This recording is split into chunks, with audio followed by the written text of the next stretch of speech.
नमस्कार मित्रों। आज जिस टॉपिक पे मैं बात करना चाहता हूँ वो टॉपिक है हाइजीन से रिलेटेड। आपने देखा होगा बहुत से बच्चे ऐसे हैं जो अक्सर नहाना नहीं चाहते। 2 दिन 3 दिन या 4 दिन या हफ्ते हफ्ते नहाने से बचते हैं। उनके पेरेंट्स उनको कहते हैं कि नहा लो, साफ़ सफाई रखो, पर वो साफ़ सफाई से दूर भागते हैं। तो ये जो है एक डिप्रेशन का सिम्टम भी हो सकता है। इस पे कई रिसर्च हुई तो पता चला ये सिम्टम डिप्रेशन का भी हो सकता है। इसको कहते हैं hygiene indifference. The symptom of hygiene indifference we don't generally talk about. ये ऐसा टॉपिक है क्योंकि लोग जो हैं पेरेंट्स गार्जियन सोचते हैं कि ये तो एक आम बात है, बच्चा नहाना नहीं चाहता, आलसी होगा, लेज़ीनेस उसके अंदर है, या साफ़ सफाई को लेके बहुत प्रोत्साहित नहीं है इसलिए नहीं नहा रहा। पर ऐसा नहीं है। वो धीरे धीरे एक डिप्रेशन में कल्टीवेट होता है।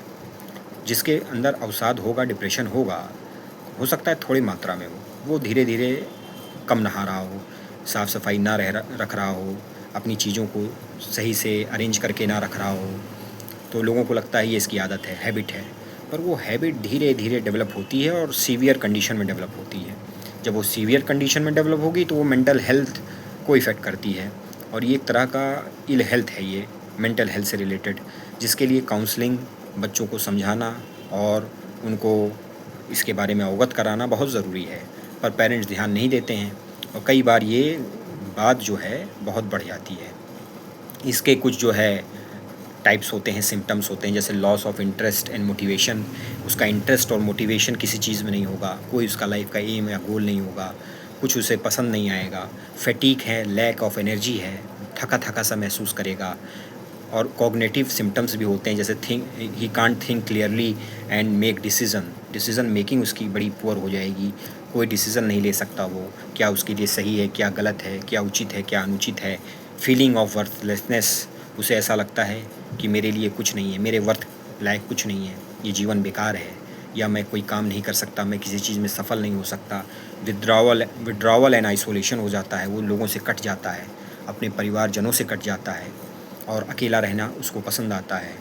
मेंटल हेल्थ जो काउंसलिंग होती है वो इन्हीं सब टॉपिक्स पे होती है। काउंसलर बहुत से स्कूलों में आजकल, जो हमारा नेशनल एजुकेशन पॉलिसी है उसमें है कि एक काउंसलर होना चाहिए, क्योंकि डिप्रेशन धीरे धीरे अपने देश में बहुत तेज़ी से बढ़ रहा है और ख़ासकर यंग बॉयज़ और गर्ल्स में, बहुत एडोलसेंट्स बच्चों में बहुत तेज़ी से बढ़ रहा है। और आप देखेंगे इनमें बढ़ रहा है और मिड एज के लोगों में बढ़ रहा है। उनको नौकरी और बाकी पारिवारिक समस्याओं के कारण बच्चों को उनकी परवरिश, उनके एनवायरनमेंट या पढ़ाई लिखाई से रिलेटेड, और जो एज ओल्ड लोग हैं वो दूसरे कारणों से, जैसे कि उनके साथ कोई उनका अपना नहीं है, या बच्चे ख्याल नहीं रखते उनका सही से, या वो अपने जीवन से ही दुखी हैं, तो इस तरीके की चीज़ें हो रही हैं।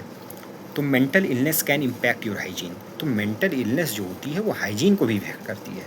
मेंटल इलनेस तो बहुत ब्रॉड टर्म है और डिप्रेशन, अवसाद बहुत ही व्यापक शब्द है जिसमें बहुत चीज़ें आती हैं, बहुत से टाइप्स ऑफ सिम्टम्स हैं। लेकिन आज जो हम कंसंट्रेट करते हैं वो बच्चों को लेकर है कि वो साफ़ सफाई से दूर भागते हैं। तो क्यों भागते हैं और क्या कारण है? तो कारण मैंने जो गिनाए ये कारण हो सकते हैं। तो अगर आपका बच्चा साफ़ सफाई से भागता हो, चीज़ों को दुरुस्त ना रखता हो, शैविली ड्रेस करता हो, साफ़ सफाई से ना रहता हो, किसी चीज़ में इंटरेस्ट ना दिखाता हो, तो आप सावधान होइए। हो सकता है वो मेंटल हेल्थ उसकी ठीक ना हो, वो डिप्रेशन की तरफ बढ़ रहा हो, और आप अगर उसकी काउंसलिंग करेंगे, खुद भी समझाएंगे, तो धीरे धीरे वो उससे निकल सकता है। क्योंकि अगर आप लेट करेंगे तो देर हो सकती है।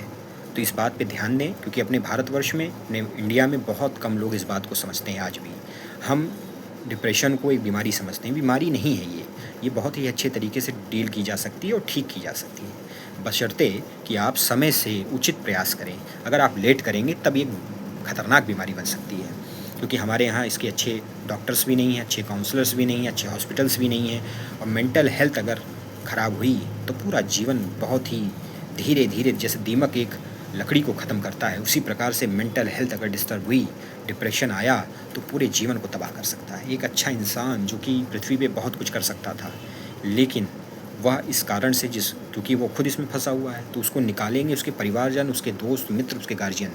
लेकिन अगर वो भी नहीं समझेंगे तो वो इस जंजाल में बेचारा तड़प तड़प के अपने आप को नष्ट कर देगा। इसलिए हमें समझना होगा, बच्चों पर विशेष ध्यान दें। अगर इस तरह के सिम्टम्स हैं हाइजीन से रिलेटेड, तो ये हाइजीन इंडिफरेंस है, इसका यही टर्म कहा जाता है। इसको आप तुरंत समझें, उसको मोटिवेट करें साफ़ सफाई के लिए, उसकी परेशानी समझें और उसको बताएं कि बेटा ये कारण है, ऐसी ऐसी चीज़ होती है, कोई बीमारी नहीं, लेकिन आप इसको समझो और इससे दूर हटो, क्योंकि आगे चल के इससे आपको बहुत नुकसान होगा। तो मैंने बहुत ही सरल शब्दों में आपको ये बताया। इसके बारे में आप भी सर्च करें, पढ़ें लिखें, तो आपको और डीपली पता चलेगा। तो ये एक अच्छा टॉपिक है जिसको आपको ध्यान देना चाहिए, खासकर पेरेंट्स और गार्जियन को। Thank you.